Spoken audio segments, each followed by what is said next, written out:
Good morning, afternoon, and evening, guys. You're locked into Conscious Minds TV with myself, D.V.G. And today I also have two very, very special guests, Erin and Lily, my amazing syncretism sisters. And what today's video is basically what will be titled is Astro-Theology in Islam Revisited. I did a video with Santos about 3 years ago where I did some research and I was presenting some information to him about astrology and occultism in Islam. But obviously, since then, I've researched a lot more and have a bit more of a clearer picture of how things are, and things that a few things were pointed out to me by some people that I'd slightly misinterpreted, which I'm also gonna kind of slightly correct once I get my slides up. But yeah, so it's kind of expounding upon that video I did with Santos 3 years ago, but now I have much more clearer information and I just want to present it because it's such valuable information. I think people need to see it. And also another important thing I want to say as well is that if any Muslim brothers and sisters are watching this, I want to say that I'm not doing this video. It's not against Islam or to debunk it, or it's nothing like that. If anything, I feel like I'm adding to it and giving people the deeper meanings to all the traditions and all the rituals and everything that goes on. So I feel like I want to give people more of a deeper meaning of why they're doing particular things rather than, like, I feel like a lot of us in life, we just like follow blindly, but we don't really know the true meanings behind all these things that we do. And ultimately, that's the aim of what I do. And it's not to like rubbish any religion or any doctrine. It's to like show the deeper esoteric meaning and show how everything is connected. So I just wanted to say that before we start, so like people don't think I'm trying to like it's an attack or something. It's not that at all. It's just giving things a bit of a deeper meaning. That's so And well also, yeah, I wanted you guys here as well because once I get my slides up, we're going to be looking at some like astrology charts, and I wanted you guys to have your say on what you see in the chart and how you would interpret it. So, yeah, that's what we're going to do today. So, whenever you guys are ready, I can share my screen. But before we do that, actually, is there anything you guys want to say? Not really. I think actually that recording that you did with Santos years ago, that's how I found you. Yeah, And that's how we connected. That's right. it's like, I gotta get to know this guy. This is intense. And yeah, that video is just so incredible. And if the people who are watching this haven't seen that, maybe you should put a link Yeah, to the first one. I will do. I'll do Yeah, that when it goes.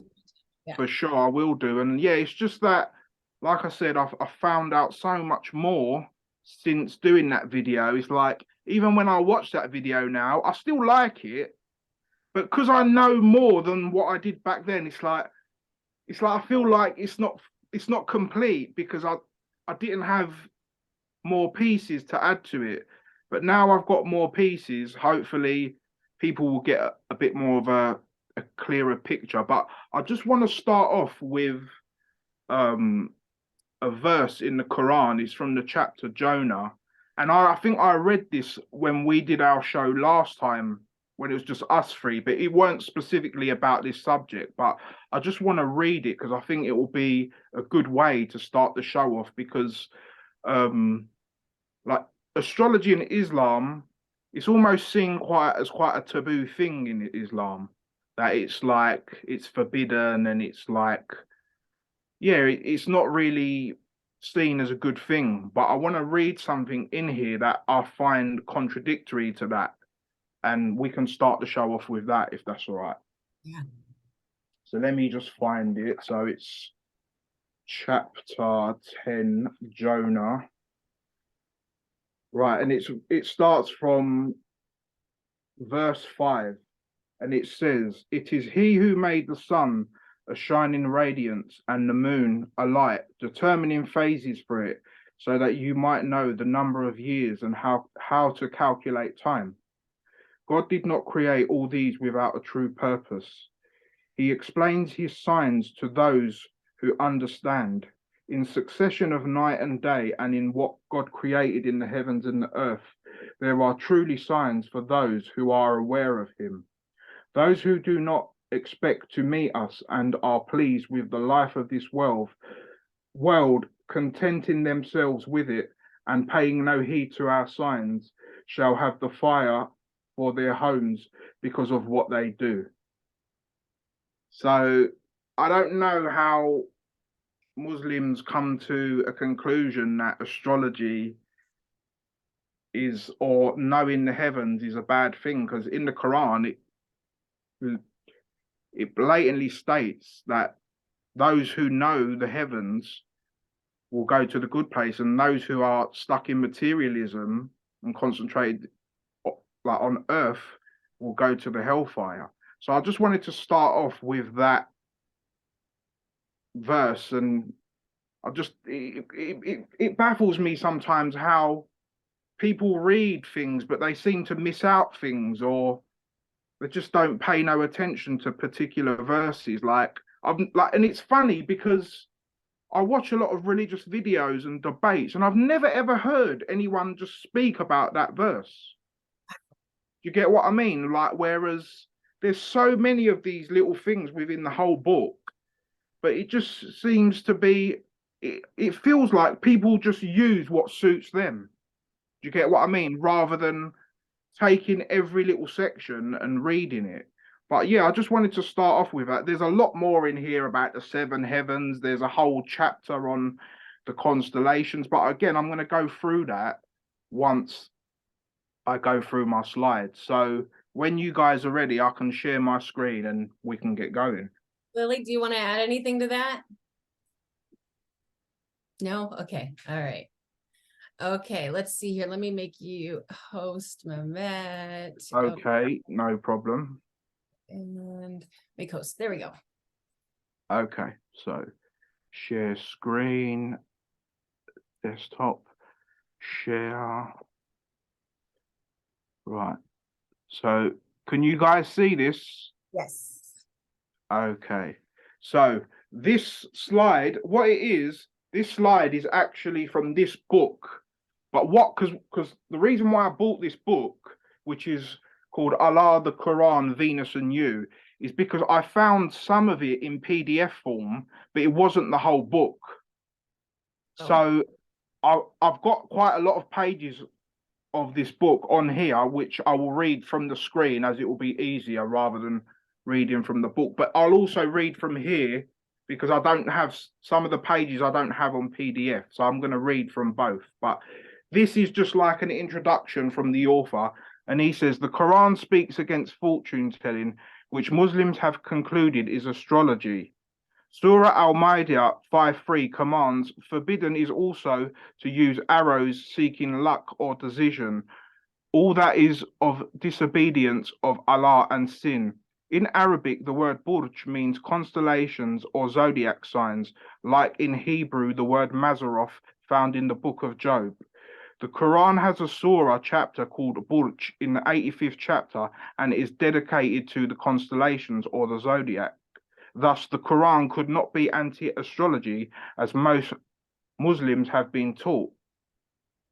The following verses from the Quran, here are some following verses from the Quran and speaks about the zodiac. So as you can see, I swear by the sky where there are the Burj. Burj means constellation. And he says, I have created the Burj on the sky and decorated them for viewers, and I have also protected them from evils. How great he is who has created the Burj in the sky and placed the sun and the shining moon over there. In Arabic, the word for astrologer is munajim.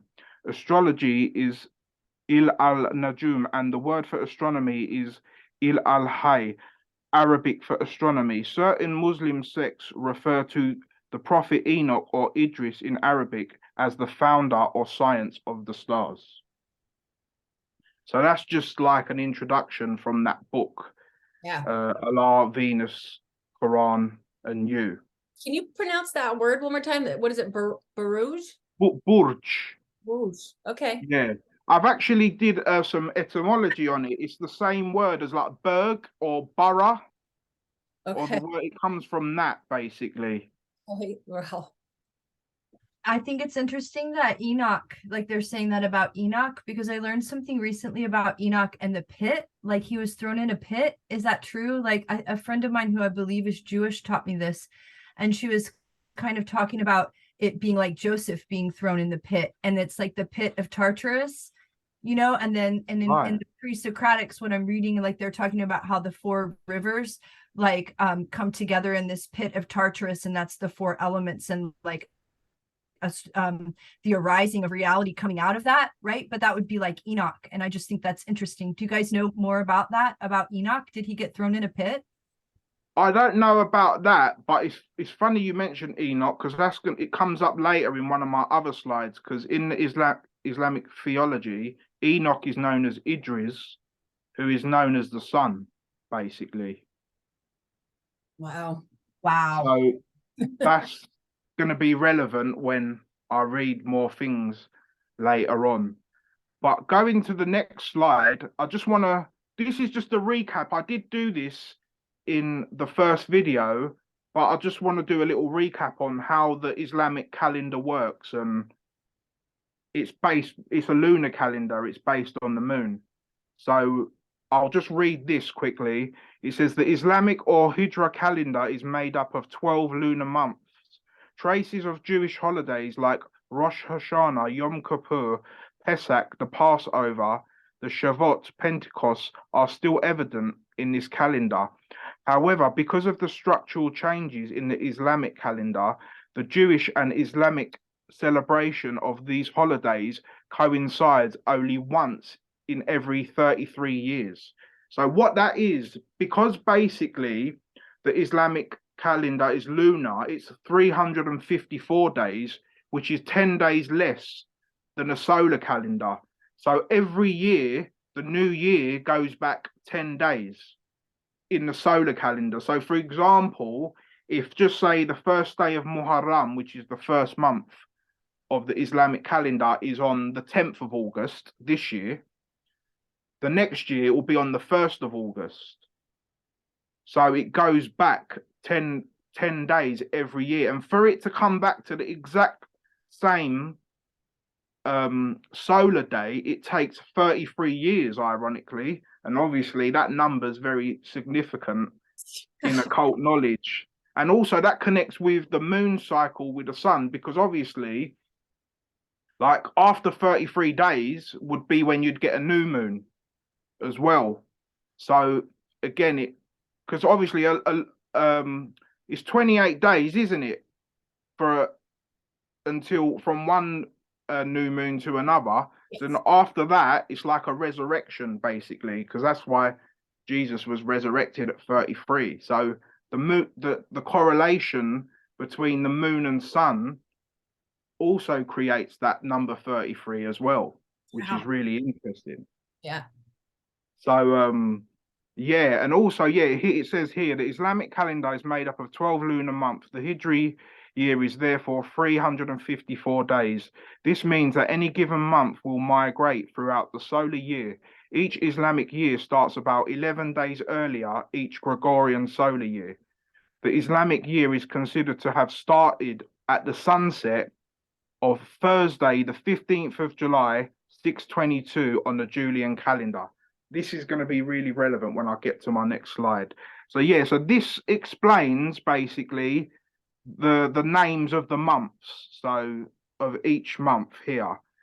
But what, like I said when I was speaking to you off air, what I did in my last video, the way I syncretized it, I understood that the Islamic lunar calendar started in Virgo Libra time, and that was the start of it. But then when someone questioned me on it, they said, no, that's wrong. Like it doesn't. It does sometimes. But then when I looked further into it, into this paper, which is correlating the Islamic and the Jewish calendar, I then found that basically what I did was this is the way I syncretized it in the last video, but what I syncretized was the pre-Islamic calendar. So I just wanted to add that in for people who have seen the first one, is that's where I kind of had a bit of a misunderstanding. So I just wanted to correct that, because I feel as a researcher, if you don't get something right first time, you have to do your research and correct it. So that's just a slight correction I wanted to make, basically. So yeah. And interestingly, again, this next one is my own syncretism. I think that the reason why the Muslims do use a lunar calendar, because if you look at Mecca, it's right on the Tropic of Cancer. So obviously Cancer is ruled by the moon. So this is probably what may have influenced them to have a lunar calendar, or to be more moon based. Wow. Go ahead, Lily. You're Sorry, muted.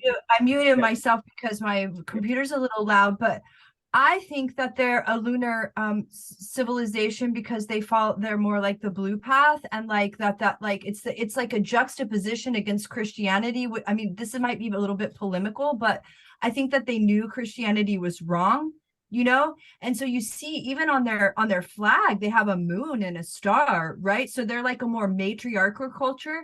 I also think that the Jews may be this way, but also the the Tibetans still follow a lunar calendar as well. The esoteric schools still follow a lunar calendar as well, and it's more of a matriarchal approach. And I just sometimes wonder, you have to think that the people that were in the Muslim empire at the time that Christianity started had to know that some shifty stuff was going on, right? And so like I just wonder about that. Whereas, Christianity is very right-hand path, it's very solar, it's very red shift. And so I just wonder, I mean, I could be wrong and I don't know anything really about this. I know a little bit. I've taken a couple classes in college on the Quran, but just like, I just think about it that way. I could be wrong though. Yeah, no, totally. I agree. Like, I actually agree, because like the way I see it, like generally speaking, I see, because the Jewish calendar is both, it's lunar solar, because they kind of have like leap years so that it can line up seasonally. Whereas, and then I feel like the Christianity is mainly solar and Islam is mainly lunar. Do you get what I mean? And that's the way I see it. That's more of a general way of looking at it. But when you look into Islam deeply, which I'm going to show you, it's got many themes. It's very Venetian. It's very based on the moon. It's also got a lot of sun symbolism, a lot of Saturn symbolism. So all the religions have bits and bobs of all. But I think Islam, I would kind of, the two main luminaries that it's based on, from my understanding, would be the moon and Venus. And like you said, a more feminine, it has a more feminine feel to it. I don't know if that you wanted to add anything to that, Lily. No? Okay. So I'll go on. So also another code in the Quran, I found this from a Sufi website called the Mohammedan Way, is you see all these months that are written, the way that they're encoded in the Quran through the 9 times table. So you can find out about each month by going to chapter 9. Like, so the first month would be in chapter 9, the second month would be in 18, and so on. So by going through each one of by going through the 9 times table, you can find out about each month in the Quran. So the first month would be in chapter 9, the second month would be in chapter 18, the third month would be in chapter 27. So that's like a little code that's hidden within the Quran. So I don't know if any of you guys want to add anything. No, I'm just really enjoying all of this. Cool. I feel like there's going to be several times where I'm going to have like the brain explosion thing going on. Yeah, there's loads. And also another thing, what's interesting is, I'll show this later, but the number 9, in English gematria, Islam comes to 54. which reduces to 9 as well. So in Gematria, it's Islam equals 54 and Allah equals 7. But I'm going to get into that as we go along and what that all means as well, and how it connects to Leo and Cancer, and because Leo is 5 and Cancer is 4. And but yeah, I'll carry on anyway. But yeah, so also this is a nut from a book called The Jewish and Mohammedan Calendars, and what it's explaining is that in the Muslim calendar, the day starts at sunset. No, the day starts. No. I'll just read it. So it says the hours are reckoned from 1 to 12, and then from 1 to 12 again. Sunset being the close of the last hour. 1 hour after sunset, which is when the sun sets at 6 p.m., we should all call 7 o'clock in the evening, but is with the Mohammedans 1 o'clock in the night. 2 hours after sunset is 2 o'clock, and so on. So our 6 o'clock in the morning is 12 o'clock with them. So 6 a.m. for us is midday for them, if that makes sense. So it kind of correlates with, you know, like the Bible, it says, and then there was the evening and then the day. Yeah. It correlates with that, basically. Go ahead, Lily. It really correlates with the sine wave as well, because, you know, like the out breath begins at 12 midnight, or the beginning of say the red shift that starts to climb begins at midnight, but at the halfway point there at 6 a.m., we call 6 a.m. is actually the midday, is actually the middle of that wave. So that's really cool. Yeah. So yeah, so that's pretty much what that's saying. But the reason I'm reading that is because it coincides with a chart that I'm going to show you guys now. So that's why I've read that part, basically. So let me find the chart. Is okay. Can you guys see this chart? Yep. Okay, I'm just going to move you guys over here. So this is the chart for the first day of the Islamic lunar calendar. So another thing as well, the first day of an Islamic month always starts on new moon. So you can see that this is the case here, because you can see the sun in Cancer and then the moon in Leo. Mm-hmm. And it's interesting, this conjunction going all the way through here, as you can see, from the 7th house and into the 6th house. And also it's ironic, because what I just read about how the day starts once the sun set, and look, you can see the sun has just set here, and it's in the 6th house. Yeah. So that's really interesting. And I think I've shown you this before, Erin. We spoke about it briefly, yeah. But what the whole point of looking at this chart is this chart and this chart and the birth chart of Prophet Muhammad.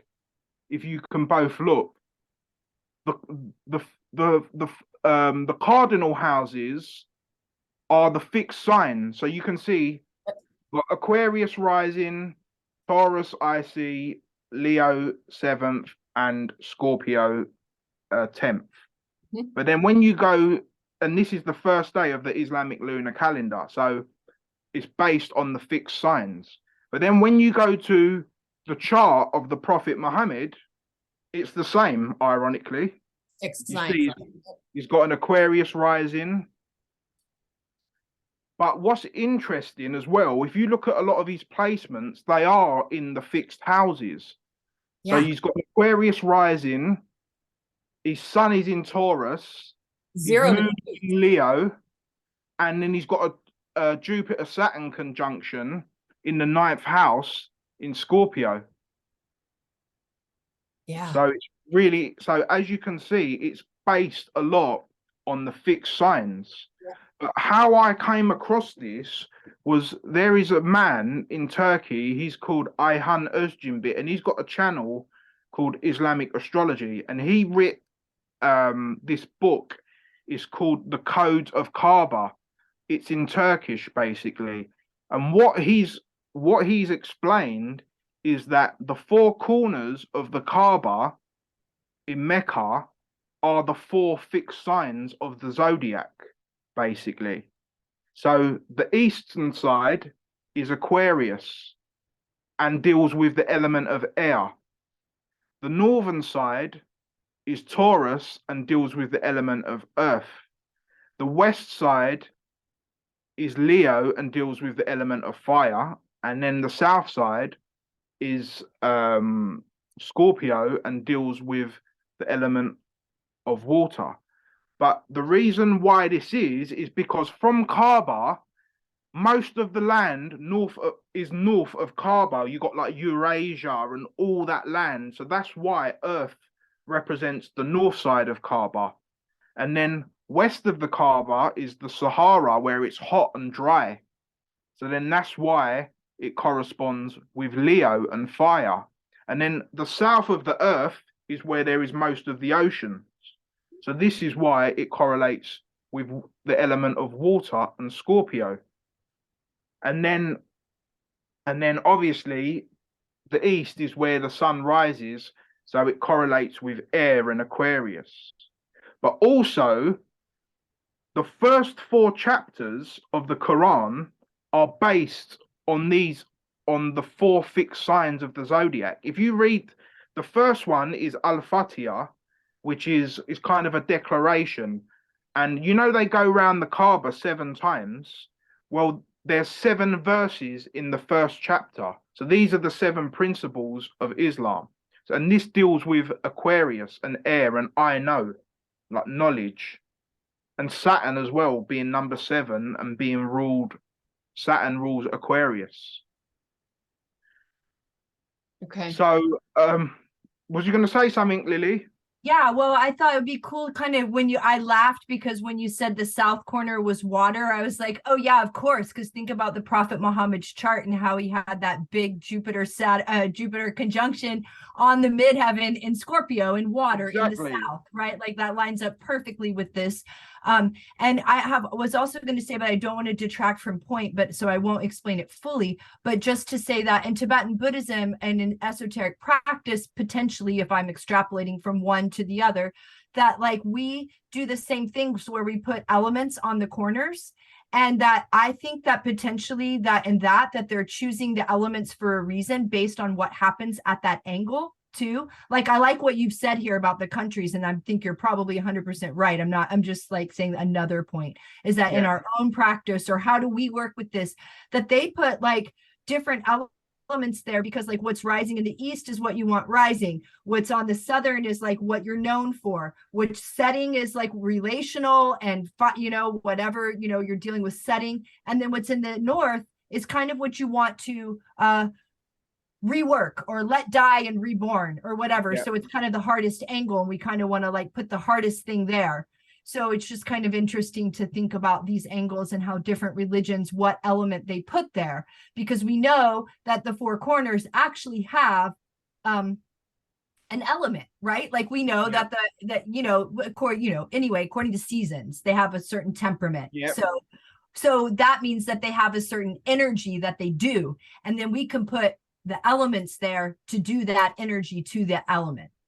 Yeah, if that makes sense. Exactly. And what's really interesting as well with this, what he's syncretized, is that each element or each sign is coincides with a particular saint in Islam. So Aquarius coincides with Ali. Taurus coincides with someone called Abu Bakr. Leo coincides with someone called Imran, and Scorpio coincides with someone called Osman. But when you understand who these characters are, it makes even more sense. So, for example, right, Abu Bakr, they say, was Muhammad's closest companion, right? But the word Bakir in Turkish or in Arabic means copper. And we know copper relates to the sign of Venus and Taurus. So this one is Taurus. But when we go, for example, if I go back to Prophet Muhammad's chart and they say, so Prophet Muhammad would be the sun, and his closest companion was Abu Bakr. And like I said, Bakr means copper. But if we look, Venus is right next to the sun.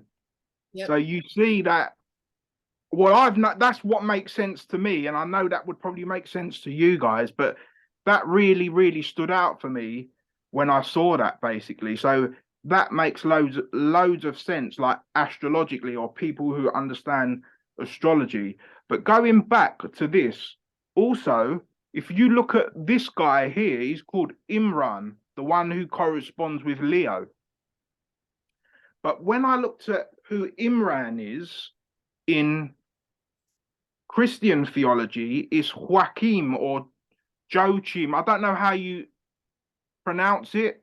Like, do you know the pronunciation, Lily? Of the pillar or just Joachim? Yeah, Joachim. Yeah, it's basically it's the husband of Saint Anne, basically. But Saint Anne and also he's the father of the Virgin Mary. So what it seems like to me is if Imran's husband is Saint Anne, Anne would be Cancer, Imran would be Leo, and his daughter would be Virgo, who is Imran's daughter is the Virgin Mary, basically. So that makes sense because it corresponds with like the summer season, if that makes sense. If you're catching that. Yeah. So yeah, that's another thing that that really made sense to me, and I started syncretizing. I was like, oh my god, it's making even more sense now. And is there anything else that I wanted to add to this part? I'll move on to the next slide, and it might start coming to me. But is there anything else that you guys wanted to add to it? No. No? Okay. But yeah, like there is a lot more to this that guy explains, but I suggest you go to his channel. It's called Islamic Astrology, and watch the videos, and he explains it in a lot more detail because there's so many things I want to explain. I can't go through every single thing in detail. I'm just kind of giving you the key points here to see how it's all syncretizing with like the 4 fixed signs of the zodiac, basically. Yeah. Send me his channel, and Lily too, if you're going to post this on. I was going to say we should put those links, all these links. Yeah, we'll put them in the description for sure. But so is there anything else? Yeah, so this again just is like it's just showing like an aerial view of the Kaaba and how it works. So obviously we know a box is a cross. So what the guy explains is basically the way you crucify yourself symbolically is that you see, like, for example, each verse is about each thing. So like, each corner of the Kaaba is about each fixed sign. So the north is about Taurus. So what he's explaining is that, and Taurus is about money and possessions. So if you use that mode in a corrupt way, then that side of the Kaaba will fall down. So everyone who sins, that box will then fall down and become a cross, which then you'll be crucified, basically. Rather than if you're pure, the box won't collapse and it will stay as one, is what he's explained. It's all written in Turkish, but that's what he's explaining, basically. Have you explained this to me before, or have I heard this from somebody else? Maybe I've explained it to you briefly. There's a channel, he doesn't really do YouTube so much anymore, but I'm thinking maybe this guy Crow 777 has talked about this before. Right. Okay.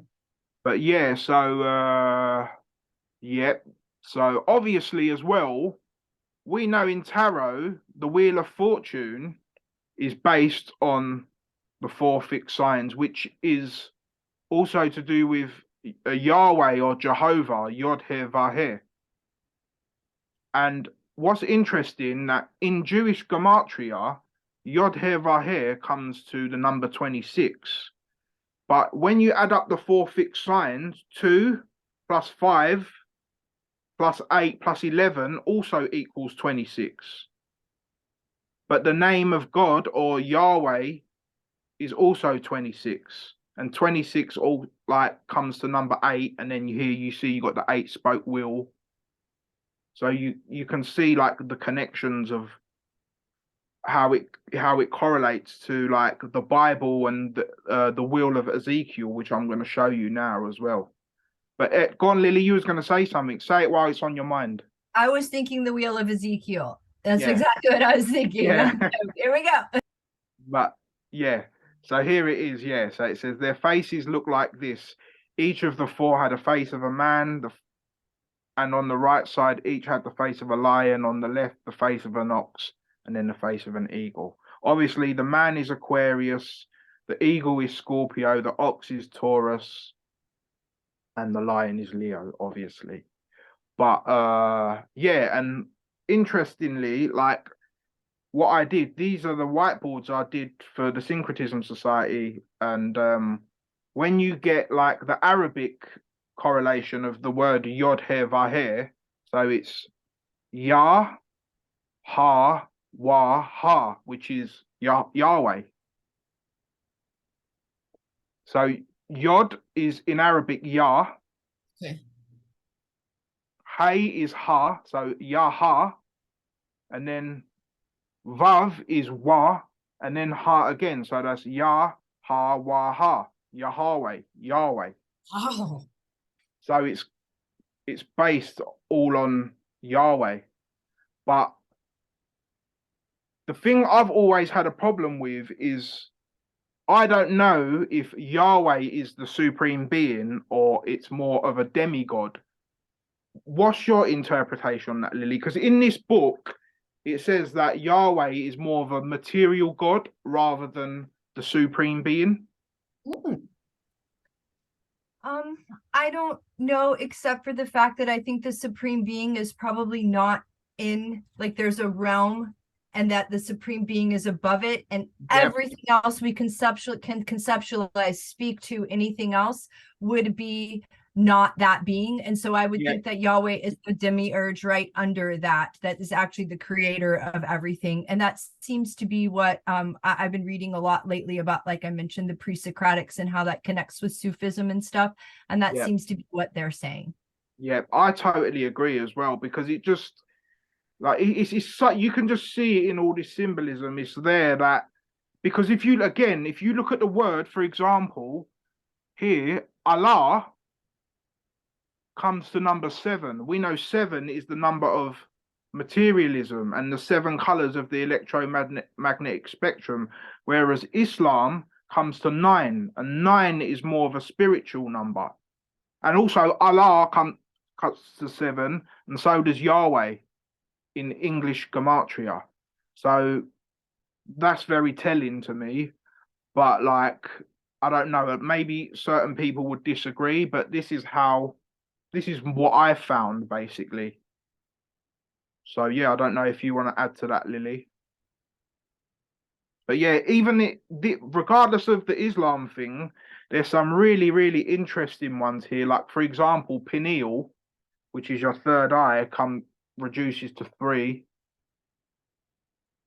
The word tetragrammaton, which is the 4-name word for God, reduces to 4. Like, there's so many interesting little connections here. A, E, I, O, U, all the vowels equals 33. But yeah, these are just stuff I did, not necessarily in relation to Islam. It's just gematria that I did. Anything else? Yeah, I did like again a 369 thing with the Kabbalah, and I syncretized it with Islam, Judaism, and Christianity, because obviously the 9th Sephiroth is the moon, and Islam comes to 9, so that's how I basically syncretized it. But moving on, yeah, so again, like I said, Allah comes to 34, which equals 7. And then I saw this t-shirt which had Allah, and you had the number 7, and then you got like the moon and star. And it was funny because I was watching Santos one day, and I'm just going to put my light on because it's a bit dark in my room. 1 second.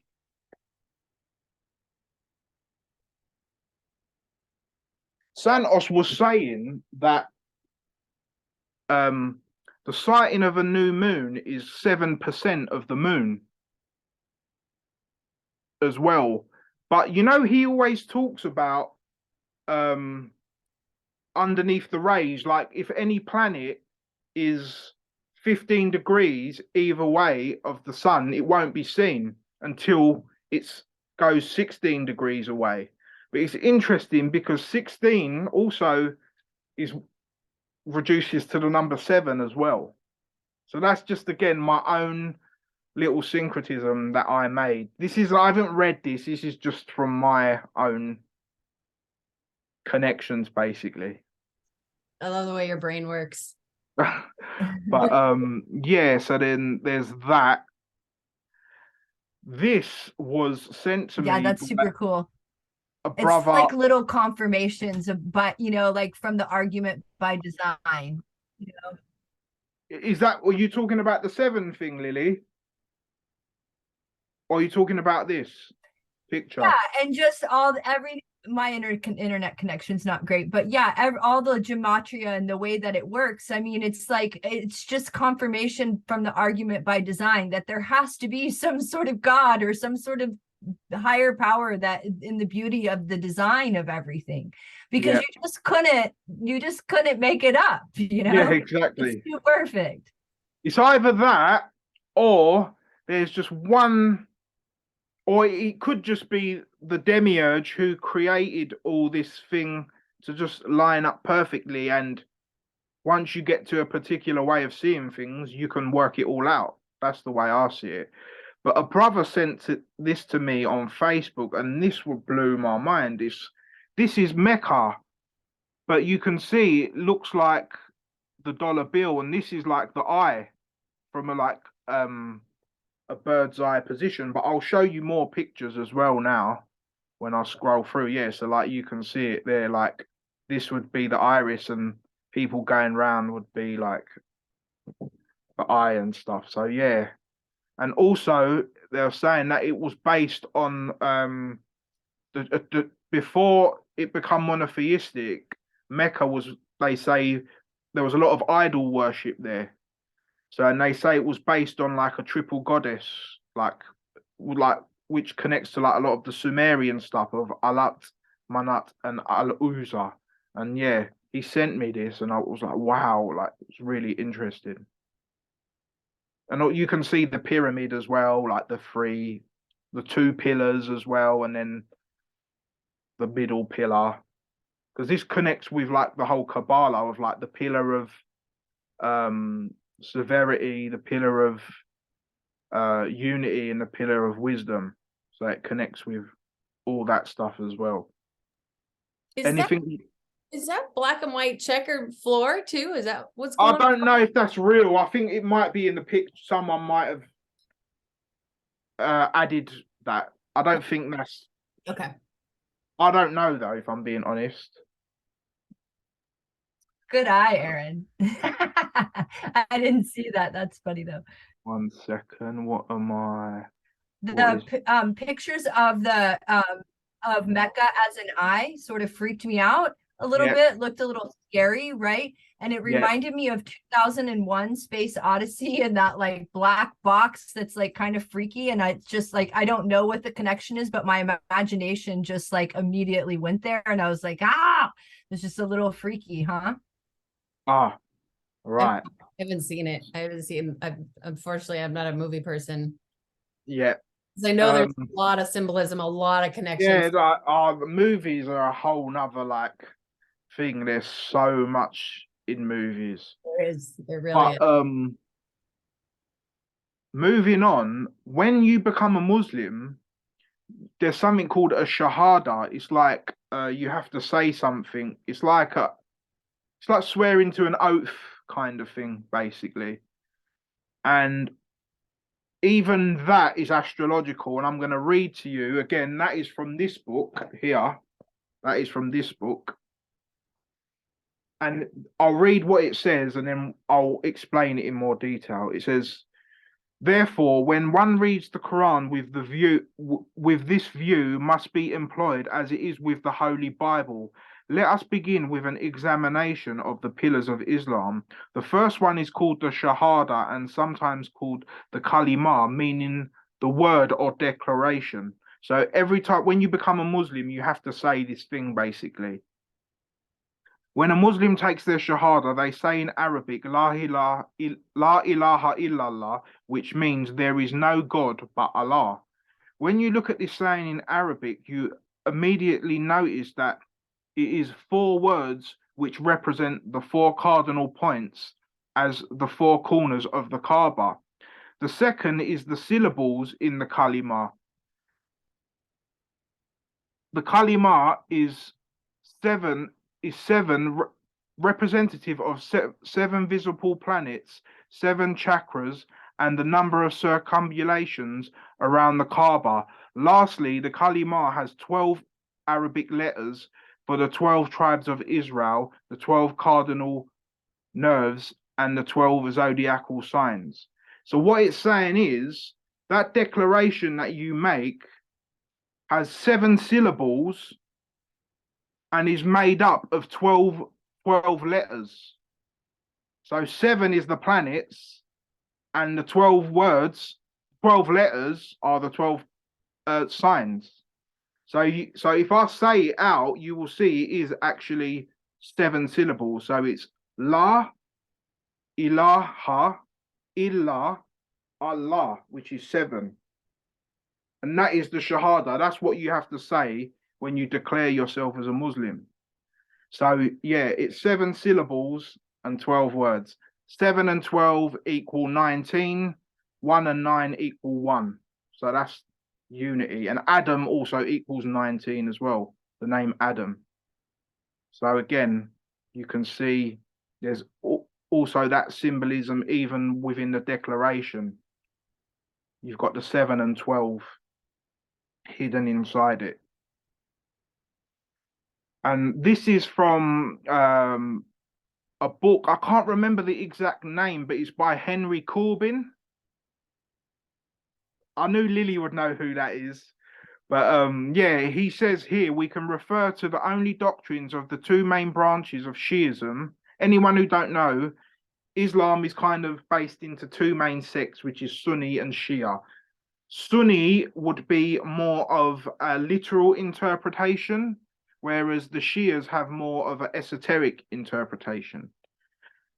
So it says, the 2 main branches of Shiism, 12 are Shiism or simply Imamism, and 7 are Shiism or Ismailism. In both cases, the numbers express a conscious symbolism, while 12 are Imamology symbolizes with the heaven of the 12 zodiacal constellations as the 12 springs which gushed from the rock struck by Moses' rod. The 7 are Imamology of Ismailism symbolizes the 7 planetary heavens and the wandering stars. A constant rhythm is thereby expressed. Each of the 6 great prophets had his 12 imams, who were homologous with each other. Ismaili gnosis, the number 12 is transferred through the hujjah of the imam. For 12 imamism, the pleroma of the 12 has been achieved. The last of them was and remains the 12th imam, the imam of this time, Sahib al-Zaman, the imam who is hidden from the senses but present to the heart, present both in the past and future. We shall see how the idea of the hidden imam is par excellence expresses of the religion. The rest of it I cut off because it wasn't relevant basically. But yeah, you can see in the Shia sect of Islam, they have more numerology and connect it more with astrology. So, because the thing is, like, I believe. Go ahead, Lily. You're muted. Oh, I was gonna say, go ahead, go ahead. Oh, okay. Yeah, what I was going to say is everything I've just presented to you I knew none of this 3 years ago when I did the show with Santos, if that makes sense. So it's like, it's so inspirational to find all this out, if that makes sense, because it makes you think, oh, I wasn't going mad. I was on the right path, thinking what I was thinking, if that makes sense. But yeah, let's move on from this. So yeah, obviously this I mentioned in the last show about how the 7 rotations are the 7 planets, and that's all that this is mentioning. I'm not going to read it because it's something I've mentioned before. And what I'm going to do as well with some of the slides, I won't go through them, but anyone watching this can just pause it and read them as well, because it's just going to take too long if I read all of every single thing. Yeah, good idea. So now what I want to kind of look into more is like some like occult stuff in relation to like the sun and moon that is in the Quran. So for example, it said word counts in the Quran. So the word moon is mentioned 27 times in the Quran, while the moon completes one orbit around the earth in 27.3 days. The word day in singular, non-specific form is mentioned 365 times, just like there are 365 days in the solar year. When we word count the sun, we see that is mentioned 33 times. Every 33 years, the sun and moon calendar gets synchronized, which is what I mentioned earlier. But obviously that relates to the whole Jesus symbolism of 33 and the sun, and it's going to relate to the Prophet Muhammad as well as I go further along. Yeah. But moving on, what is so interesting as well is that the temperature surface of the sun is 5778 Kelvin. And in the Quran, from the first mention of the sun to the last mention of the sun, there are 5778 verses. So even that is encoded in it as well. These slides I got from a website called the Numerical Miracles in the Quran on Facebook. It's a page on Facebook. But I knew this before. My friend Eric from Holland told me about this. He put me onto this, but this is just a slide that's explaining it all basically. So you've got that like hidden in it as well. And you know what I find quite frustrating sometimes, like as well, they say how like personally, obviously, I know this is all very, very like this is amazing information and it's very deep information, but nevertheless, I don't take the scriptures literally, so I still think it was written by man. Do you get what I mean? But what Muslims always say is that, oh, there's all these numerical miracles. So it just goes to show that it was really the word of God. But hold on a second. If man has the brain to work all this out, then man could have written it at the same time. If we can decipher all this and see it all for what it is, then that means a man could have written it as well, someone who was clever or someone who just knows about universal knowledge. Ultimately, this is what all this is. It's just universal knowledge. So that's what I would say to that. Not to say that I'm not trying to discredit it. I'm just trying to say that like people try and make it to sound more spookier than it actually is, or more, oh, like it must, like, no, it's just occult knowledge that's universal in all cultures, and they've encoded it within the Quran. Do you get what I mean? So that's all it is. It's not like, I mean, it is a mystery in a sense because not many people can see it, but like I said, like to us, this is just normal knowledge. It's nothing wow to us. It is and it isn't, but it's just what I'm trying to say is that if man knows this knowledge, then man could have also written it, you know. And again, I'm not saying that to discredit the Quran. I'm just saying that people have to try and be a bit more realistic and not be so gullible in what people tell them in how something was created, basically. I don't know if you want to add to that.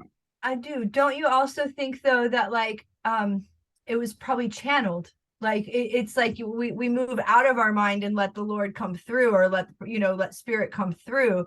And Yeah. so and then we surprise ourselves at how smart we are. Yeah. Because I'm like, look at what I just did. I made 500,778 verses and it was totally perfect, right? But like I didn't do it. And that's what kind of sometimes gets weird in secular culture, because artists start to think they're so smart and they did it. And a lot of times an angel or something spoke through them. Right. Yeah. So I do think there's something going on there. Yeah, for sure. Was going to point out that Henry Corbin kind of talks about, that these things, the revelations happen, and that it's not that they're not perfect in that moment, but that reality changes. It's constantly in flux. And so if we hold on to that like an icon or an idol, right? Like we idolize a word or a saying and say that's truth, then it turns into like a concrete statue. You know what I mean? Whereas we aren't being free enough with the truth. Truth is more flexible than that, Yeah, totally. So even though it's like perfectly numbered and you're like amazing, at the same time, you can't, you got to grasp that lightly. You got to hold that lightly. Yeah. Cool. So let me move on. Yeah, this is interesting about how the Quran mentions a sine wave as well in particular verses too. And it's, all in here. So, yeah, it talks about 2 bow lengths and stuff like that. But what else have we got? Yeah. So obviously these are like the sect of Islam as what is known as like Sufis, who like they're in Islam. I saw a video the other day. There was a guy who was saying like there's kind of 3 steps to Islam. So you got like the literal perspective, and then you got the middle perspective. You've got worshipping God, then you've got theology, and then you've got knowing God. And Sufism would come under that last section of knowing God. And the reason why I've got a picture of Sufis, because I'm just going to read a few things from their perspective and how they see things on more of a deeper esoteric level. So yeah, it says, fortunately for Islam, there is a sect of Muslims who do not read the Quran literally and take it symbolically. They are known as the Sufis. Online etymology dictionary defines Sufi as a member of a Muslim mystical order. From Arabic, Sufi literally meaning man of wool, i.e. man wearing woolen garments opposed to silk. It says, interestingly, the word Sufi is similar to the word Sophia, meaning wisdom in Greek. In medical astrology, known as, I'm not going to try and say that word, it's too long, Astro-mathematics, Aries, the ram, the lamb, rules the head. The ram, the lamb, the wool wigs are worn by European judges as a sign of wisdom, signifying those with lamb's wool, also known as kinky nappy hair, as true caretakers of wisdom. Sufis seek various ways to enlighten by employing ancient practice of dhikr. The word dhikr is related to the Hebrew word for Adam called zakar, which means to remember. So that's just a little introduction on how the Sufis interpret the scriptures, and they see it more symbolically. Yeah, again, Sufism is best known as an esoteric or mystical dimension within the religion of Islam. So I've already explained that. Right. So now what we're going to do is move on to looking at. Is there anything you want to add to that, guys? No. Cool. I was just thinking about Sufis and about Rumi, and how Rumi is like, it's a little bit like Tantra, because Rumi is just absolutely in love with Shams.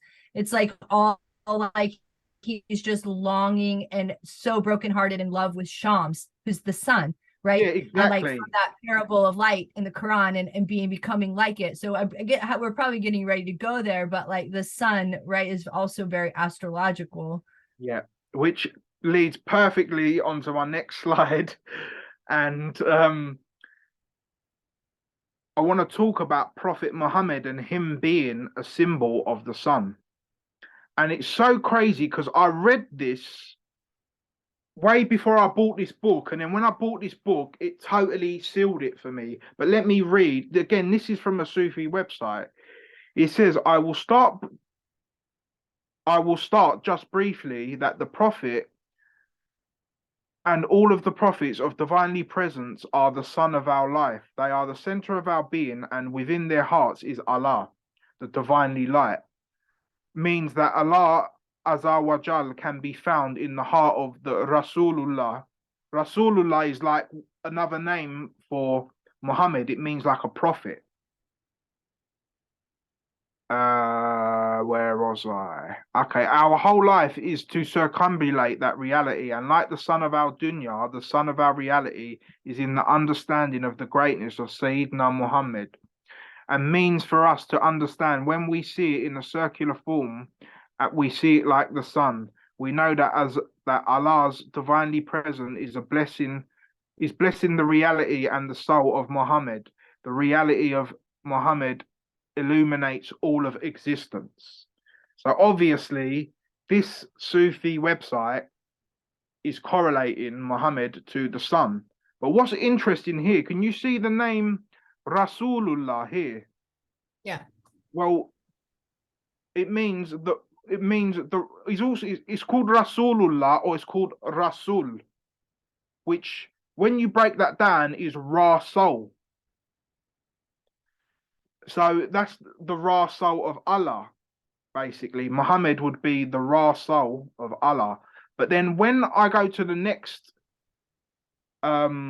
slide, in the book, it said the story of the Prophet Muhammad marrying a 6-year-old Aisha is an allegory. Muhammad represents the sun and Aisha, Virgo, the virgin.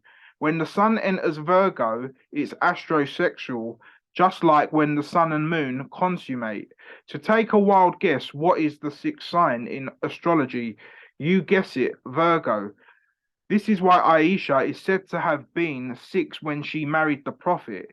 He had 13 wives because there are 13 lunar cycles. This is there is a prohibition against marrying more than 4 women. Why? Because of the 4 moon cycle, the new moon, the full moon. I've got the full, I'm going to read a bit extra from here, the rest of it. I have it in here. 1 second. I did mark the page, but I've lost it now. 1 minute. Worries. Where is it? Where is it? Where is it? Yeah, this little piece blew up on Facebook, didn't it? Oh, wow. Yeah, it did. It really did blow up. Yeah. Oh, I've marked the page as well. 1 second. Because it's got a bit more after it, and I want to read it. It gives it more. Here we go. So, yeah. So I'll read it from the start again. So the story of the Prophet Muhammad marrying a 6-year-old is old. Aisha is allegory. Muhammad represents the sun, and Aisha, Virgo or virgin. When the sun enters Virgo, it's astrosexual, just like when the sun and moon consummate. Take a wild guess. What is the 6th sign in astrology? You guess it, Virgo. This is why Aisha is said to have been 6 when she married the Prophet. He had 13 wives because there are 13 lunar cycles. There is a prohibition against marrying more than 4 women. Why? Because of the 4 moon cycles: the new moon, the full moon, the first quarter, and the last quarter. It's all cosmic, hence why the 54th surah, the moon's radius is 1008, half of 540. It's no coincidence. The story is no more real than Asar marrying his sister Aset, which is where Judaism got it with Abraham and Sarah, his sister and or wife, and repeated it over and over again. Samson and Delilah, or Adam and Lilith. Notice the root letters in Lilith and Delilah. When the ancients personified the planets, they created elaborate stories to teach us about the cosmos. As the sun goes through the 12th sign, it performs different tasks depending on the sign. For example, the rams were sacrificed when the sun entered the age of Aries, or goats when in the age of Capricorn, or cows in the age of Taurus. The sun impregnated women in Virgo. You can't eat shellfish in Cancer, aka the scarab or the crab. The sun became a fisherman in Pisces. So you see, Islam is no different in its allegory and storytelling about the sun, moon, and the planets, as well as hidden veneration for women. Pale Arab culture has supplanted original goddess worship with phallus worship like its predecessor, Christianity. So I just wanted to read that little section on the screen in full so you can get more of a understanding of it. Yeah, that's like cool. To me, that makes much more sense, that because it's never sat right with me that a prophet would marry a 6-year-old. I obviously knew it weren't true, literally, but now it makes even more sense reading this. Because obviously the 6th sign as well, being virgin to do with it, just all, it's there in your face if you've got the mind and if you open your heart to see it, it's all there. But you know, and what's oh yeah, also what I want to read is, I did this as a post and I want to actually read the post as well. So I've put, no prophet of God would marry a 6-year-old. The story is not literal but a metaphor. People have but you have people actually defending it because they think it's a real story when they know in their hearts it's wrong. It's symbolic of the sun being in the sign of zodiac of the Virgin Virgo. It also makes sense that Muhammad is the son, as he is known as Rasul or Rasulullah, the Rasul of Allah. Rasul in Norse means red-haired, just like the prophet and the rays of the sun. So the prophet was also red-haired as well. Go on, Lily. Well, Ra is the sun god in Egypt, of course. Exactly. Hey, as to, yeah. So, you know, it's all there, but I don't know. People have their blinkers on, I guess. I don't know. Or just maybe, you know, another thing I've come to notice, guys, is that not everyone's meant to get this knowledge from this perspective. So that's why I don't waste my time talking to other people, and just I'll explain it to you guys, because you guys will understand it and appreciate it, and it might help you like syncretize particular things. So anyone want to add anything to that? I'm a little curious. Had you ever thought about that before, or was that just a total like whoa when you read that? Had you ever What, the Virgo thing? Yeah. No, I didn't. That's why it really wowed me. Yeah. Like, I was like, oh, that is it. That is it. Because Yeah. it was so weird. On the day I was watching people debate about it, and I'm thinking, okay. And then I picked up my book and I just turned to a page, and it come to that page. I was like, wow, like this is it. Like I know the real reason now. And it was just like, and that's why I did the post about it, and it got like a lot of people have shared it, and a lot, which is good. And again, like I hope Muslims watching this can appreciate it and understand it, and maybe think, oh, okay, that's what it really means. But I don't, but again, whether they do or not, it's up to them. But yeah, I'm going to present the information, and what people do with it is up to them at the end of the day. Yeah. So yeah, but moving on again, like still concentrating on the Prophet Muhammad. There's a famous story, it's called the Night Journey, when Muhammad, I mentioned this in the first video I did with Santos, how when Muhammad rode to heaven on a white horse, I connected it with Pegasus, which is a deacon in Aquarius, and I thought, oh, it must have something to do with that. But then when I see that Muhammad was an Aquarius rising, I thought, oh, that's interesting. It makes even more sense now. But yeah, go ahead, Lily. Well, just that Pegasus was born from the blood of Medusa's head, right? Since she was like a female that got totally disrespected by the male gods, which aligns with Islam a bit and the matriarchy. Wow. You know, See, right? Yeah. See, this is why I want you guys to be here as well, to add your input to it. But yeah, but supposedly Muhammad flew to heaven on a white horse through the seven heavens. And in this book, again, I'll read it from the book because I don't actually have it on the slides, but it is, I know it's near the back, so I will find it. Oh, here we go.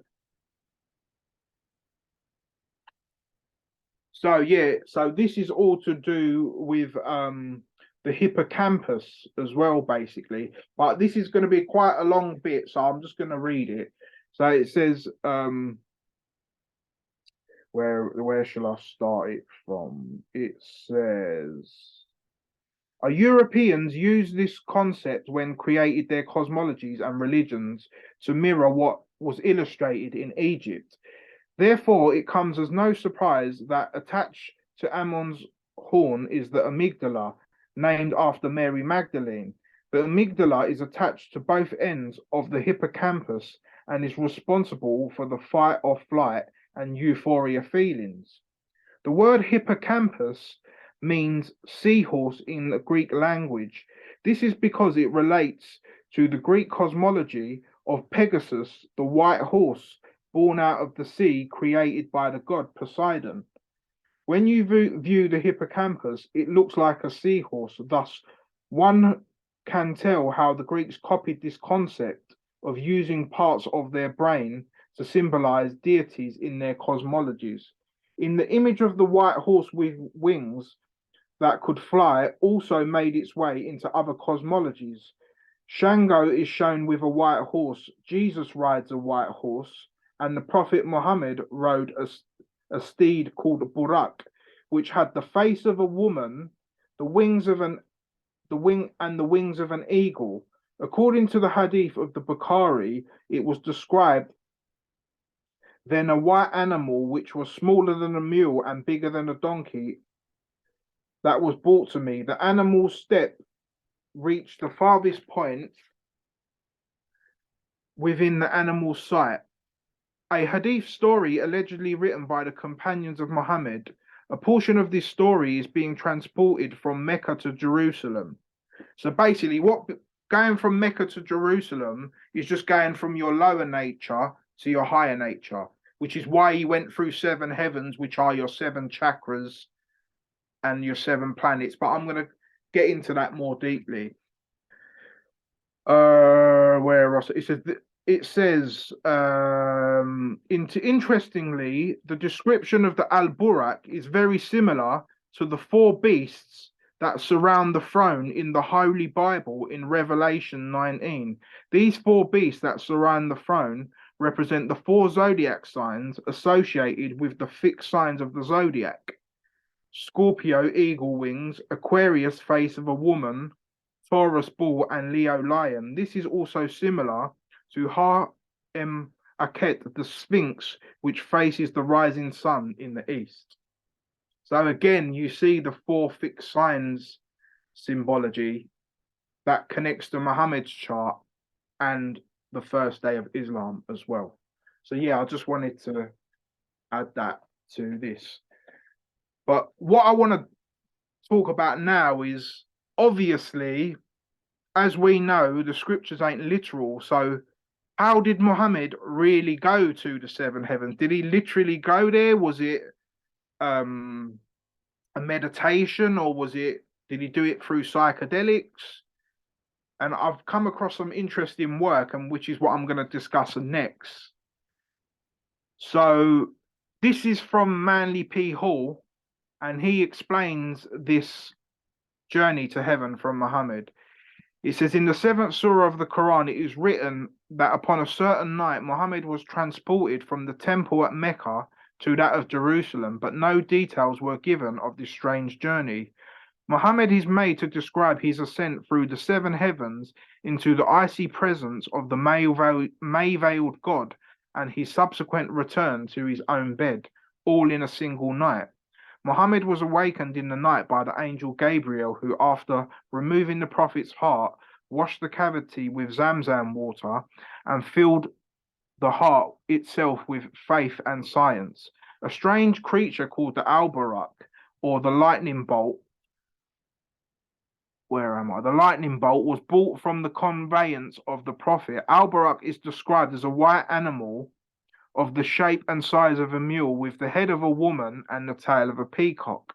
According to some versions, Muhammad merely rode the Al-Barak to Jerusalem, where dismounting upon Mount Moriah, he caught hold of the lower rung of a golden ladder lowered from heaven and accompanied by Gabriel, and ascended through the seven spheres separating the earth from the inner surface of the Empyrean. At the gate of each sphere stood the patriarchs, whom Muhammad saluted, and as he entered various planes. At the gate of the first heaven stood Adam. At the gate of the second heaven stood John and Jesus. At the third, Joseph, and at the fourth, Enoch. At the fifth, Aaron, and at the sixth, Moses, and at the seventh, Abraham.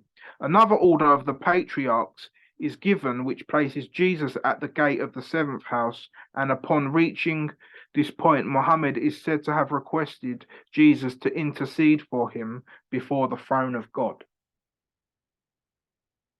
But then when I go to the next slide, and Lily, you give me this book, it's Mystical Astrology by Ibn Arabi.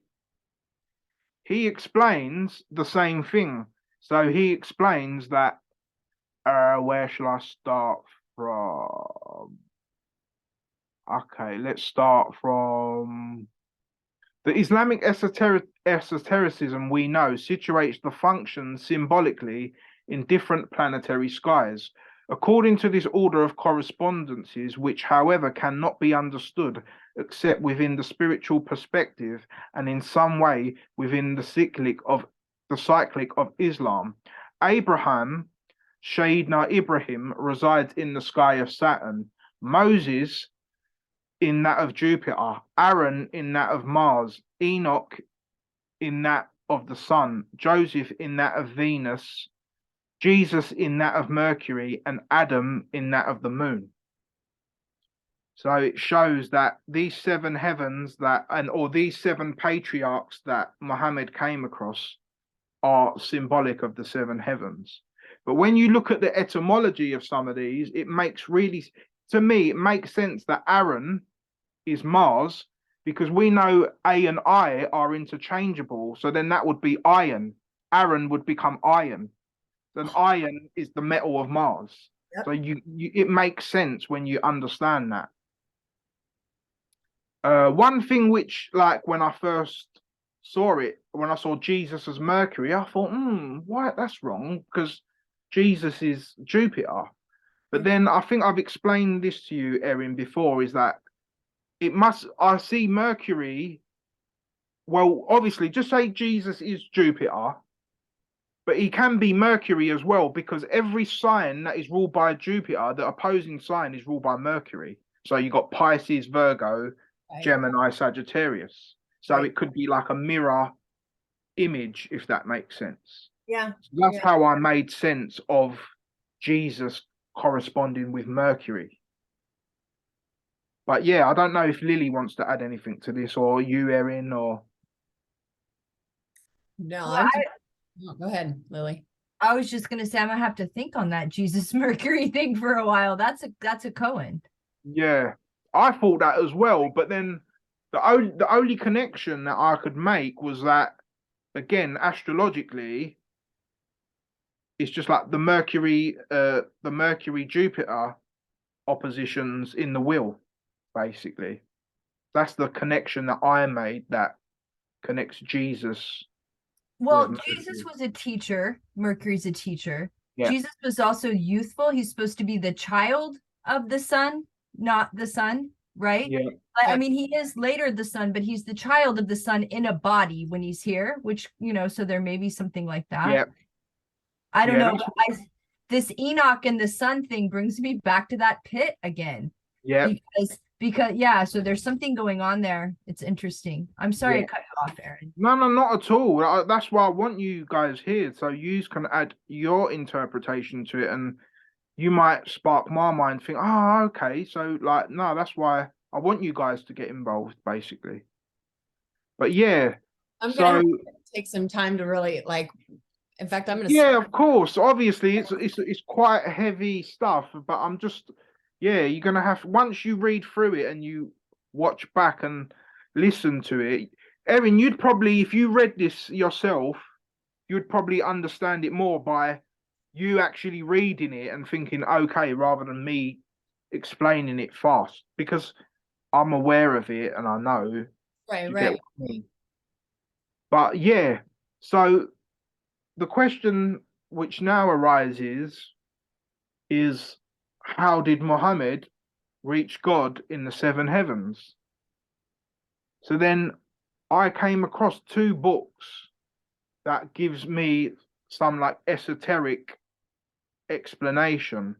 One is a book called Cannabis Culture, Cannabis in the use of cannabis in Turkic cultures, and one is from a book called Liber 420, which is about cannabis in all the cultures around the world. And in the Islamic story, there's a guy called El Khazir, which means the green one. And he kind of guided Moses to God. And this El Khazir is an intermediary between God and the prophets. So, and yeah, this is like a depiction of him, basically. As you can see, he looks very high. But yeah, but I'm going to read you this. It says, Khizr, the green one, is a key personality in Islamic mystical lore. He is the friend of God, a saint who is venerated by Sufis not only for finding the water of life in the realm of total darkness, but more importantly for disseminating rationally incomprehensible and unattainable esoteric knowledge. Sufi narratives often refer to him as a source for inspiration and insight, and he is also mentioned in the Quran as a guide who initiated Moses into the universe of Gnostic knowledge. So to me, that straight away, I think of Moses and the burning bush and that whole story. By placing cannabis metaphorically on equal standing with Khazir and stating that it always tells the truth, Abdel suggests that if one takes cannabis for his guide in his spiritual guest, he can surely get a glimpse of the universal truth. This view might have been widespread among the Anatomian groups, as blasphemous tale preserved in Dabistan-e-Mahzabib, a 17th century work written by an unknown Parsi order in the religious communities of India, illustrates this very well. But there's also another book that says that this is what Muhammad did to go on that night journey. And where I'm not going to read the whole thing because it's too long, but it says here, the famous legend of the night ride of Muhammad to heaven, if we are willing to allow the influence of the night ride upon Dante, we must be prepared to go much further and find a real Dantean sources in literature and even more remote than that, Islam. The tale of the night ride is also retold in Dabistan, which we discussed in chapter 3 for its account of Muhammad's own preparation and use of cannabis as bang. The shamanic event occurs for Muhammad when he is suspended between sleep and waking, which does indicate an altered state of consciousness. This state was induced by 3 cups of the sacred well of water, the Zemzem, which enabled him to ride the mythical beast, the Borak. Drinking of the 3 cups is very reminiscent of what we have read in Zoroastrian accounts where various figures drink a concoction infused with a potent cannabis extract, leaving their bodies in a comatose but releasing their souls to travel. So that's just an interesting part of the story that I came across and I thought I'd share. But again, I'm not going to read it all. I'm just going to go through these slides and people can read them. And apparently Prophet Muhammad wore a green turban, and the reason it was green is from they had to squeeze the cannabis juice and his turban turned green, supposedly. I don't know if this is really connected at all. It's just I was just recently reading something the other night that was talking about how it was Moses was a contemporary considered the see if I can find it in my notes. It was like in the Renaissance, Hermes was the contemporary of Moses. Okay, and then but Hermes is Mercury, and Mercury's green. Supposedly, Mercury is the author of the tablet. So, Totally. Yeah, great connection. Yeah, totally, Erin. So yeah, obviously we spoke about the lunar influence of Islam earlier, and yeah, this talks about how, like when Muslims prostrate to pray, it says it's like it's saying it's like the different phases of the moon, basically. So I'll just leave that there. I won't, again, I don't want to. I remember you showed me this before. Yeah, I've shown you this before, but yeah. Totally makes sense. Yeah, totally. But I never thought of that. We do prostrations in Tibetan Buddhism as well. I never thought about that it could be the phases of the moon. That's really interesting. Yeah. Oh, 1 second. Yeah, also, I've got to keep moving us so I can read the my poor little dog's got to go outside for a second. Do your thing. Do your thing, Erin. Do your thing. I'll wait for you. I'll wait anyway. No, keep going because I can hear you. Okay, cool. Okay. Cool. All right. So the next part is basically what it's it talks about like the phalanges of the hand and feet and saying there's 28, and that connects with the 28 letters of the Arabic alphabet and the 28 lunar mansions. And Ibn Arabi also says in that book that you give me that the 28 letters of the Arabic alphabet are symbolic of the 28 lunar mansions, basically. But yeah. So now what I want to do, I'll go ahead, Lily.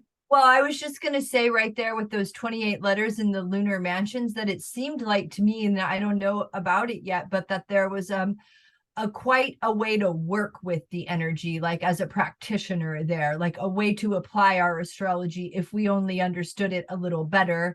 And also if each mansion matches a letter, then like as far as doing spelling magic and these sorts of things that, I don't know if we could wrap our head around it just a little better, that we may be able to put those things to productive use. Yeah. So, okay. So what I'm now going to concentrate on is the whole Venus concept in Islam, which is very, very big, because obviously the holy day in Islam is Friday, which corresponds with Venus. That's where Muslims pray on a Friday. It's a very, very holy day. And the name in Islam is called Jummah. And the Ummah in the Ummah corresponds with like the womb, the or mum, like womb words, basically. It's got a feminine aspect to it. I read that in here, by the way. I'm not just making that up. So let me see if I can find the exact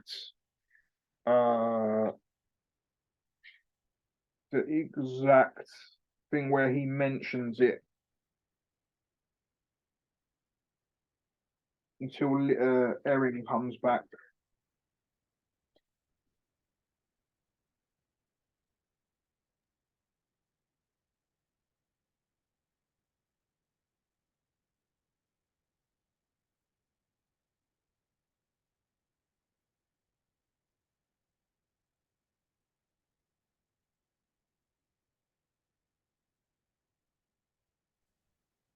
Yeah, Lily, you definitely need to buy this book. You would love Okay. it. It's like it's just pure astrotheology the whole way through. I do love that. That's true. I was noticing that also I think it's more like Henri, but I don't know, Henri Corbin. Yeah, He also talks about Kadir.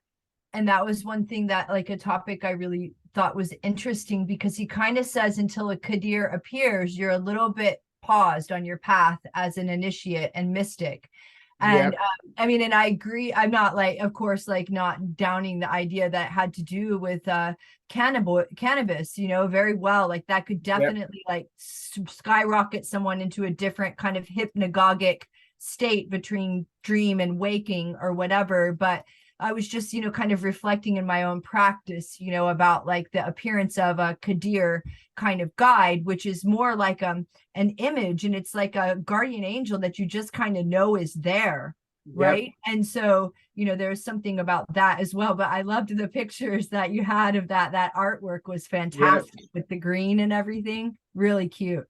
yeah. So yeah,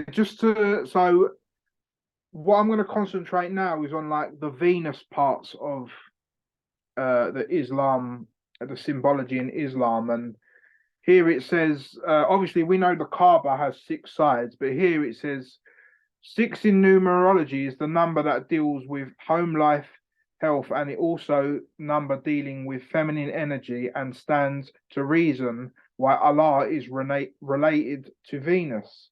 6 deals with the community, and Muslims speak of the Ummah, which means the community. So I just wanted to add that to that. But what I'm going to read now is from a book. It's called Moon-O-Theism by someone called Yoel Natan. And what he's explaining is, like how the Muslim women wear the hijab where they cover their head. He explains how it's based on the planet Venus. So I want to read all of this because it's really interesting because it corresponds with like the evening star, the morning star, and how many degrees Venus can be away from the sun and all that. So I'll read this.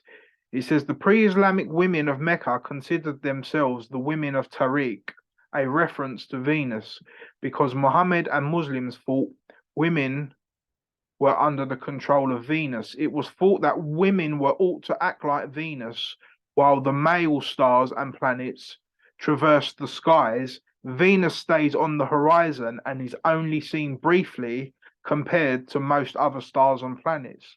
Moreover, Venus is seen in proximity to the sun or moon when they have just when they happen just to be above or below the horizon in the early morning or later evening. This explains the pagan myths about Venus being a consort or son or daughter of the sun or moon, depending on the culture. That women should act like Venus explains why in most Muslim countries women are not allowed to travel out on their own very far. They hug the horizon, so to speak, and stay near their guardians as Venus stays near the sun. Venus stays close to the sun. Venus is never more than 48 degrees away from the sun. Venus also stays on the ecliptic where the sun and moon and planets travel. In the same way, most Muslim women have no serious employment, career, education, and most often stay on the periphery of society. So that's really interesting how that covering up thing is based on Venus's interaction with the sun. I was like, wow, when I read that. But there's a lot more, but again, there's still quite a bit I need to go through, and I don't want to keep us here for ages. So anyone can just pause this and read it. So next slide. Let's see what else we've got here. Yeah, this is just like more symbol. This is like the Kaaba, and at the Kaaba there's like an arc, and it's saying it's like symbolic of like the woman's dome and the head and stuff like that. Also, they're saying that this has some like sexual reference of people going around the Kaaba. So it says the most central focus of Hajj is the Hajar Aswad, or the black stone at the northeast corner of the Kaaba. Racist Muslims teach that the black stone was originally white and became black because of the sin absorbed. However, the black stone is the symbol of the Vedic god Shiva. So when millions of staunch and devout Muslims kiss the black stone, they kiss the sacred emblem of Shiva, or the Yoni. Unbeknownst to these patriarchs, they are performing a ritual associated with sex and reproduction. The ihram, which is the white, represents the semen, and the black stone, shaped like the female reproductive organ, leaves no doubt that this is sexual and deals with the goddess of love, Venus. So again, that's more. Again, I'll let you guys pause it and read yeah, this is again just some etymology on the word Venus in Arabic, which is Zara, which corresponds with Sarah, I guess, and like Sarah and Abraham and all that type of stuff. So what else have we got here? Oh yeah, also in this book they mention that, you know how Venus's orbit creates a 5-pointed star around the Earth. So they were saying that when you do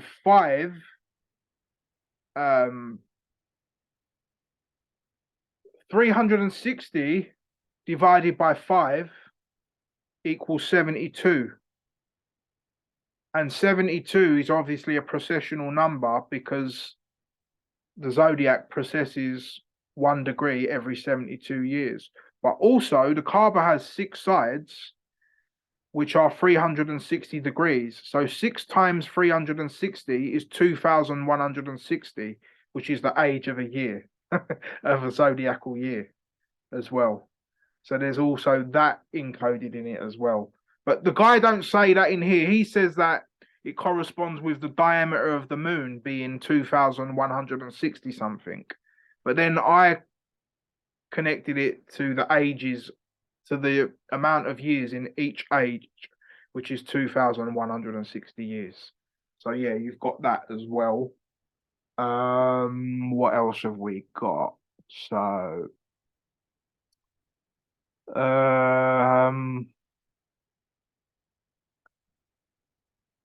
yeah, it's just again stuff I've explained already, but again I'm just going through it so people can pause it and read it themselves. Where else have we got? Yeah, these are like, there's 5 prayers, 5 daily prayers in Islam, which connect with basically the 5 platonic solids as well. So you've got that, and also where is it? No, it's not this one.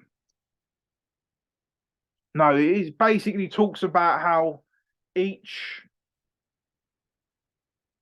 prayer coincides with a particular house in the zodiacal wheel.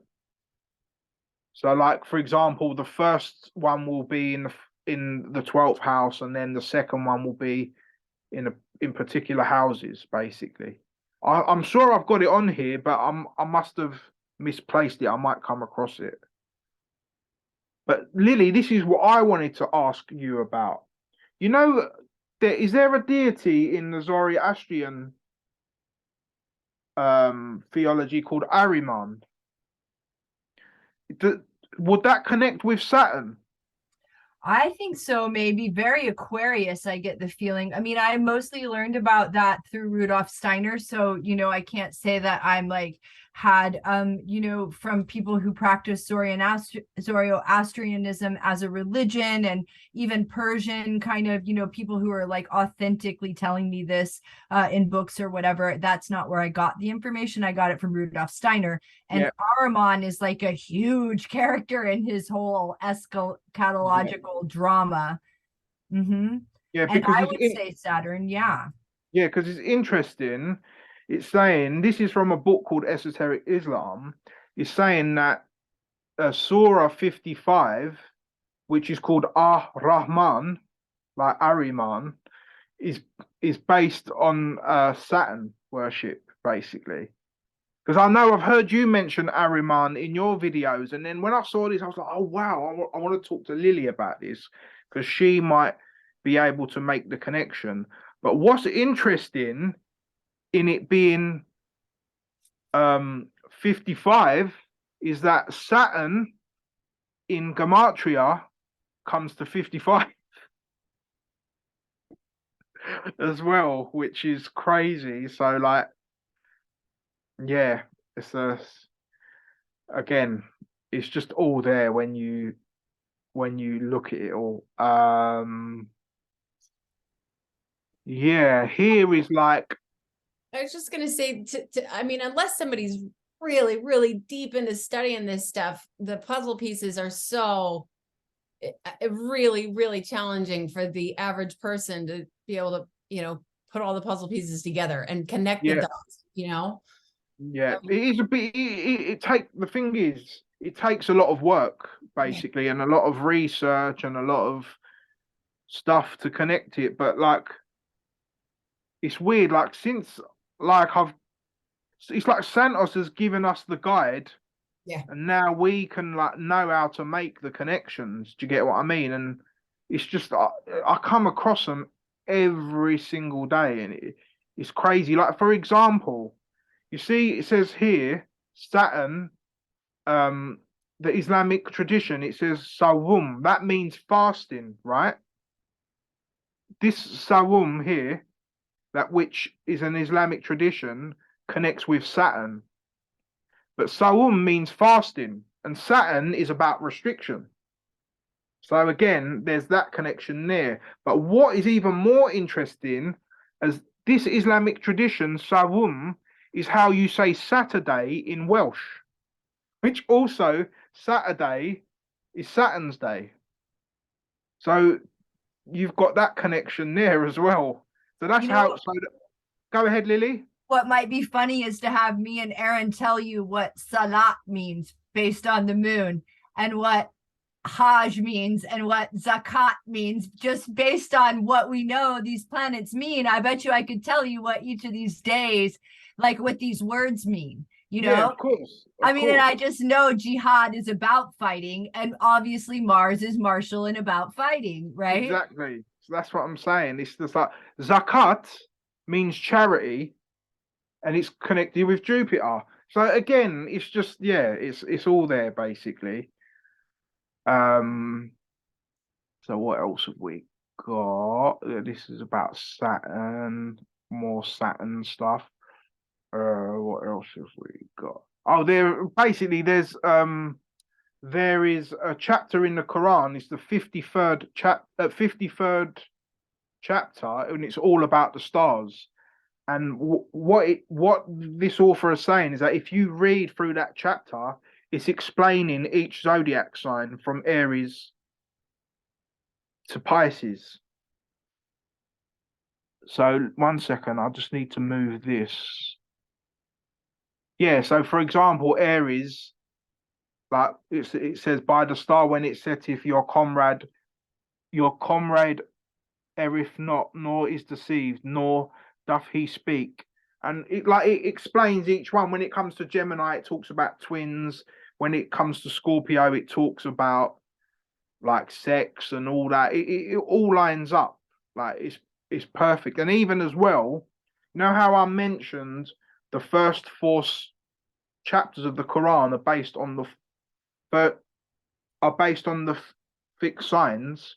Well, the second chapter is called the Bull, and it talks about materialism and whatever. The third chapter is based on Leo and talks about all Leo stuff. And the fourth chapter is called Surah Al-Nisa, which is called Women, which is based on Scorpio.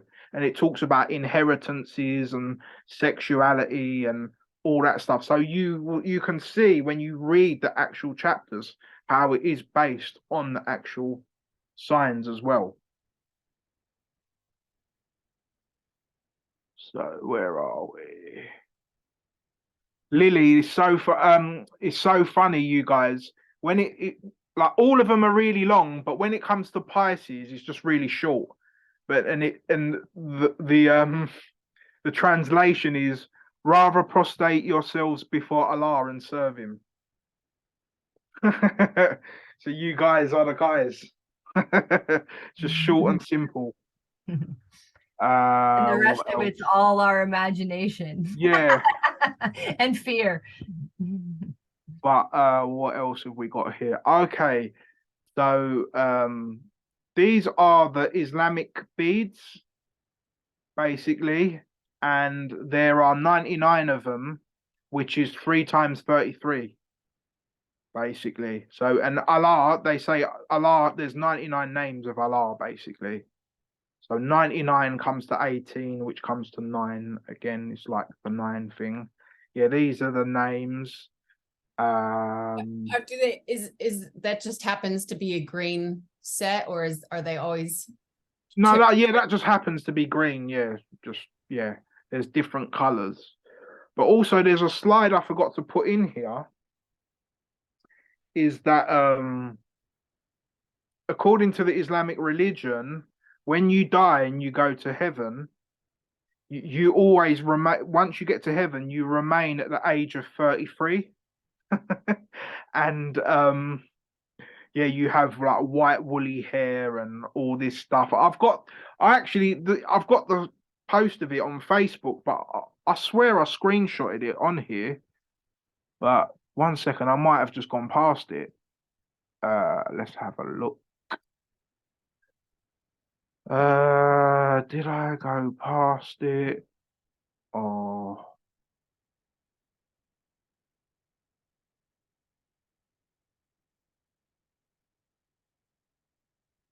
no, I think I must have just forgot to put it in there, basically. But yeah, there's so many other things. You know, like literally, I have about 300 slides. I've narrowed it down to like 90. But yeah, I can't think if there's any other things that come to my mind at the minute. But that's pretty much it. Like what I need to present. I don't know. I'll stop sharing my screen now. And yeah, I mean, it's that just was it. like mounds and mounds of evidence, Yeah, it's all connected. yeah. That's amazing. So yeah, I mean,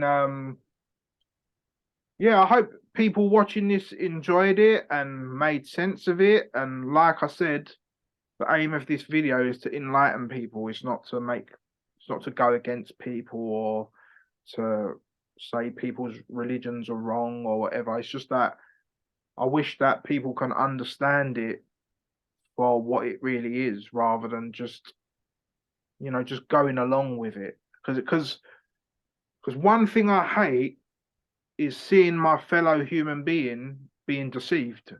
Yeah. To believe something or to think something is like when it isn't. Do you get what I mean? And like it's so sad that a lot of people don't do comparative studies to see how connected everything really is. Because one thing that winds me up when I watch like religious debates and like sometimes some Muslim people, they talk about oneness of God and you shouldn't work like God is one and we're all one, but yet they're so divisive to other people's views.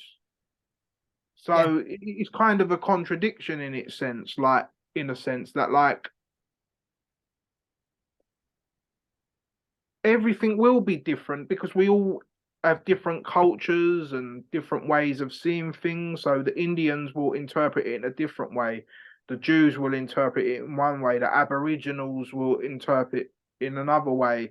The Tibetans or whoever it is, they'll have their own cultural or traditional twists on it. But ultimately, it's all the same story. And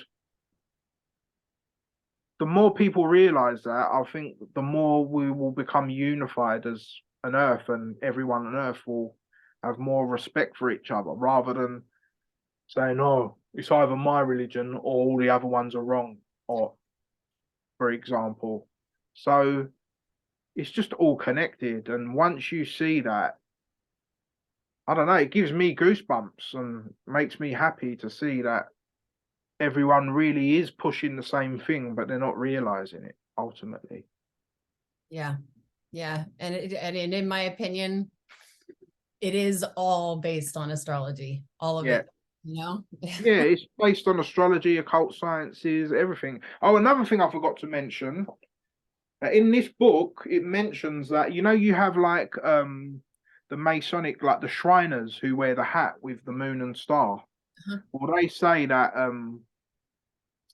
before they do a particular, I can't remember the page. Sorry, it's that's why I don't want to look through it. Actually, one second. One second. Basically, what it's saying is that the Shriners, when they do a particular ritual, they go up 7 steps and down 7 steps. They say the 7 steps represents the 7 turnings of the Kaaba and the 7 verses in the first chapter of the Quran, which are the 7 principles of Islam and stuff like that. Like, it mentions that in this book. But let me see if I can find. I don't know why, but you guys, I have the nerdiest brain ever. And since we keep saying this, I'm like, I said I have the nerdiest brain ever. And because we keep saying 7 and Abraham, and my brain, like, for like an hour has been going, Father Abraham had 7 sons, and 7 sons had Father Abraham. You guys remember that song? Did you guys, your parents maybe didn't I've take never you to heard church. that, no. Makes sense though. Yeah, well, there's also some other connection. I have all these weird random little notes in my phone that there was something else I was just.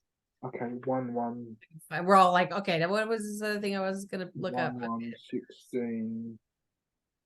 1-1. Oh, 1-1-16. Where are you?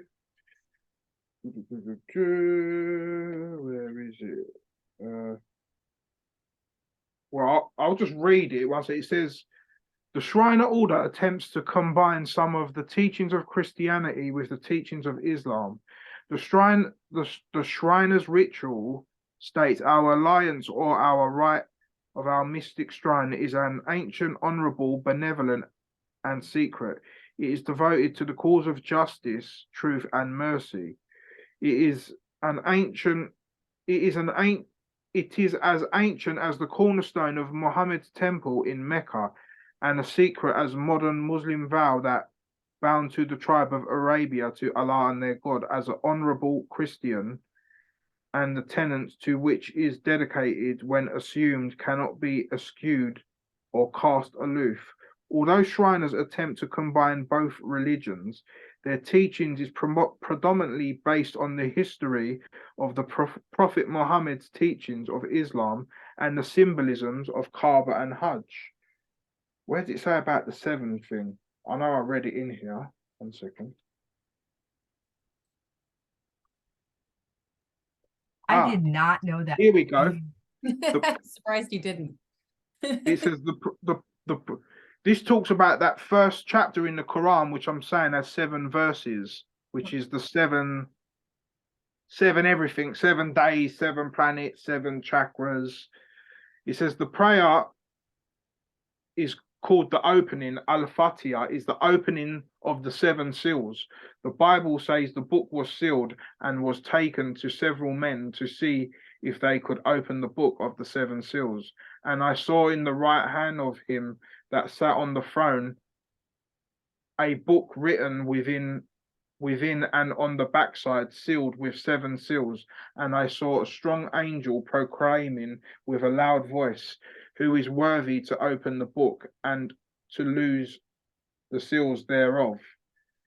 1 second, 1 second.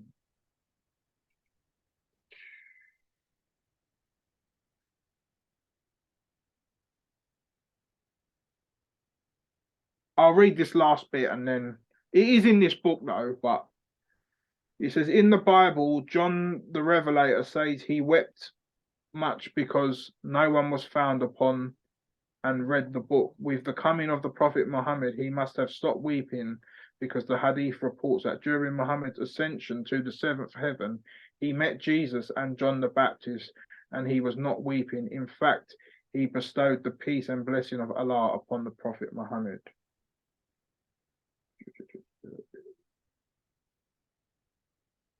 I gotta get that book.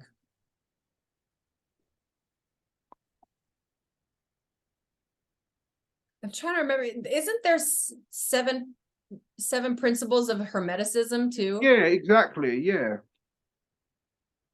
It's just wild.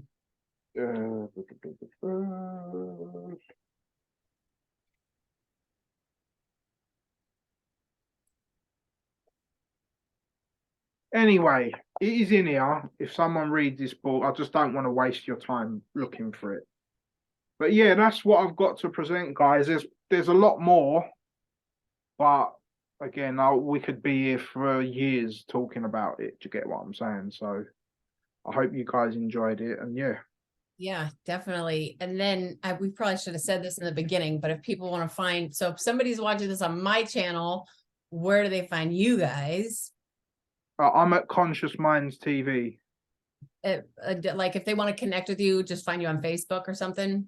Yeah, you can email me at consciousmindstv@gmail.com. If you want any of these PDFs or any of these slides, I don't mind sharing them. I'm not like trying to keep them and be all exclusive. Yeah, you're really good about that. So like, yeah, just message me if you want to ask any questions, or even if you feel like you want to correct me and say, no, that's wrong, it's this way, message me. I'm open to being corrected or to hearing other people's interpretation, because it's not about me trying to be a smart ass, it's about me learning and evolving. So I'm willing to take other people's information as well. That's one of the reasons I love you. And Lily, is your website still up and running?